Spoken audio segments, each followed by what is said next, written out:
Shalom, selamat pagi saudara-saudara yang dikasihi Tuhan Yesus Kristus. Selamat berjumpa dalam renungan pada pagi hari ini. Saya mengucapkan salam sejahtera buat saudara semua dimanapun saudara berada. Damai dan sukacita oleh Roh Kudus melimpah senantiasa dalam hati dan kehidupan saudara semua. Sebelum kita mendengarkan renungan firman Tuhan, mari kita berdoa. Bapa, dalam nama Tuhan Yesus Kristus, kami bersyukur untuk pagi hari ini. Kembali kami boleh bangun dengan kekuatan dan kesehatan serta berkat kebaikan Tuhan. Kami sadari setiap hari baru adalah anugerah-Mu dan merupakan kesempatan untuk kami terus memuliakan Tuhan. Saat ini kami mau mendengarkan sabda firman-Mu. Urapi kami Tuhan, berikan pengertian untuk dapat memahami akan kehendak-Mu. Dalam nama Tuhan Yesus kami berdoa. Haleluya, amin. Saudara yang dikasihi Tuhan, ayat renungan kita pada saat ini kita mulai dengan 2 Petrus 3 ayat yang ketiga. Tertulis demikian. Yang terutama harus kamu ketahui ialah bahwa pada hari-hari zaman akhir akan tampil pengejek-pengejek dengan ejekan-ejekannya, yaitu orang-orang yang hidup menuruti hawa nafsunya. Saudara dikasihi Tuhan, Heather McDonald, seorang stand-up komedian dari Amerika Serikat yang berusia 51 tahun, membuat sebuah lelucon dengan gaya bahasa majas ironi yang intinya mengejek Tuhan Yesus. Dan tiba-tiba ia langsung jatuh pingsan di atas panggung. Di rumah sakit ketika ia sudah sadar, ia mengatakan permintaan maafnya kepada Tuhan, dan ia juga menyampaikan kepada penggemarnya bahwa seumur hidupnya ia tidak pernah mengalami pingsan. Di dunia ini ada banyak orang yang dengan tidak malu-malu lagi mengejek dan menghina Tuhan dengan berbagai cara. Bahkan ada yang berani menantang dengan taruhan nyawanya. Fenomena apa yang sebenarnya sedang terjadi? Apakah hal ini adalah sesuatu yang biasa? Tentu tidak, saudara. Alkitab telah menyatakan dengan jelas bahwa hal ini merupakan salah satu tanda yang akan muncul di zaman akhir. Mungkin kita sudah tahu beberapa tanda yang akan muncul sebelum kedatangan Tuhan Yesus yang kedua kali. Seperti misalnya peperangan yang akan terjadi, bencana alam yang dahsyat, dan berbagai peristiwa kesukaran, serta pemerintahan antikristus. Tapi selain hal-hal tersebut, tanda-tanda lain juga akan muncul. Di antara tanda-tanda tersebut, 3 tanda di antaranya adalah: yang pertama, akan tampil penyesat-penyesat. Dalam Matius 24 ayat 4-5, Tuhan Yesus memperingatkan tentang akan adanya para penyesat. Dan di Matius 18 ayat yang ke-7 tertulis, celakalah dunia dengan segala penyesatannya. Memang penyesatan harus ada, tetapi celakalah orang yang mengadakannya. Apa yang terjadi sekarang ini secara konsisten sesuai dengan apa yang telah dinyatakan dalam Alkitab, yang menunjukkan bahwa zaman kita ini adalah zaman akhir sebelum Kristus datang kembali yang kedua kali. Tanda yang kedua adalah muncul kesuaman rohani.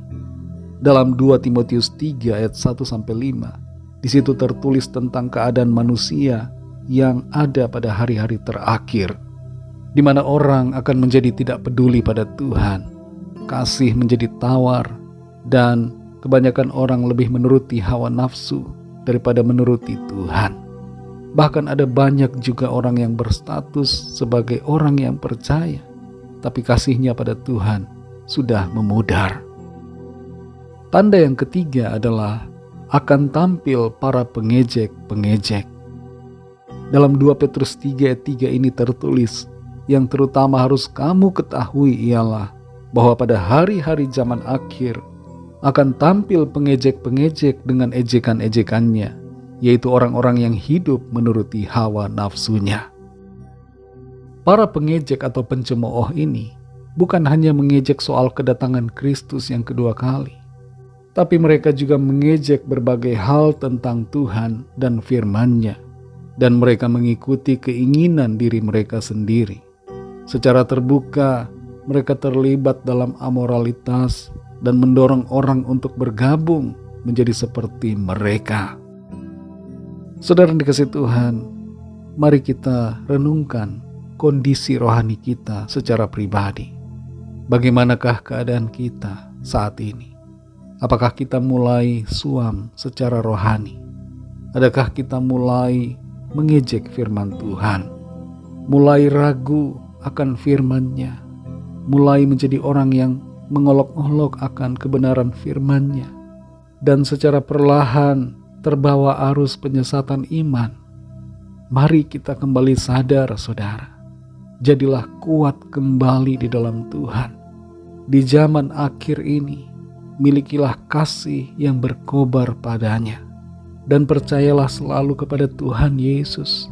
Cintai akan kebenaran firman-Nya. Walaupun orang lain meninggalkan Tuhan dan mengejeknya, biarlah kita tetap setia dan percaya serta semakin mengasihinya. Mari kita berdoa. Bapa, dalam nama Tuhan Yesus Kristus, kami mengucap syukur untuk firman-Mu yang sudah kami dengar pada saat ini. Situasi hari-hari di zaman akhir begitu jelas di depan mata. Ada orang-orang yang mengejek dan mengolok-olok akan firman-Mu, menghina pribadi-Mu secara terang-terangan, dan ada begitu banyak penyesatan yang terjadi. Kasih kebanyakan orang menjadi tawar. Kami mohon padamu Tuhan, dalam situasi seperti ini, kuatkan kami selalu, supaya kami tidak terkontaminasi dengan berbagai hal-hal yang buruk. Kami tidak terbawa arus penyesatan, tapi kami menjadi semakin kuat di dalam Tuhan, semakin percaya dan mengasihi Tuhan dengan segenap hati dan hidup kami. Terima kasih Tuhan untuk firman-Mu yang sudah menuntun dan memberikan kami kekuatan. Sepanjang hari ini Tuhan, kami mohon pimpinan-Mu dalam segala apapun yang kami lakukan. Berkatilah kami dan jadikanlah kami alat bagi hormat kemuliaan nama-Mu. Kami berdoa bagi yang sedang dalam keadaan sakit dan dalam pergumulan, persoalan apapun yang terjadi, agar Tuhan melawat setiap kami. Kesembuhan terjadi, pemulihan terjadi, ada mujizat, ada kemenangan, ada kelepasan, serta pertolongan ajaib yang Tuhan nyatakan. Terima kasih Tuhan. Dalam nama-Mu yang kudus, nama Tuhan Yesus Kristus, kami sudah berdoa dan mengucap syukur. Haleluya. Mari sama-sama kita berdoa, doa Bapa kami. Bapa kami yang di sorga, dikuduskanlah nama-Mu, datanglah kerajaan-Mu, jadilah kehendak-Mu di bumi seperti di sorga. Berikanlah kami pada hari ini makanan kami yang secukupnya, dan ampunilah kami akan kesalahan kami, seperti kami juga mengampuni orang yang bersalah kepada kami. Dan janganlah membawa kami ke dalam pencobaan, tetapi lepaskanlah kami daripada yang jahat, karena Engkaulah yang punya kerajaan dan kuasa dan kemuliaan sampai selama-lamanya. Amin. Terimalah berkat Tuhan. Tuhan memberkati engkau dan melindungi engkau. Tuhan menyinari engkau dengan wajah-Nya dan memberikan kasih karunia. Tuhan menghadapkan wajah-Nya kepadamu dan memberikan damai sejahtera. Berkat anugerah dari Bapa Surgawi, cinta kasih karunia dari Tuhan Yesus Kristus, dalam persekutuan dan penghiburan Roh Kudus, menyertai kita semua sekarang ini dan sampai selama-lamanya. Dalam berkat nama Tuhan Yesus Kristus. Haleluya. Amin. Puji Tuhan, saudara yang dikasihi Tuhan, saya percaya firman Tuhan menjadi berkat dan kekuatan buat saudara semua, dan Roh Kudus akan menolong setiap kita untuk senantiasa semakin mengasihi Tuhan. Tuhan Yesus memberkati saudara semua. Selamat beraktivitas dan sampai jumpa dalam renungan yang berikutnya. Haleluya.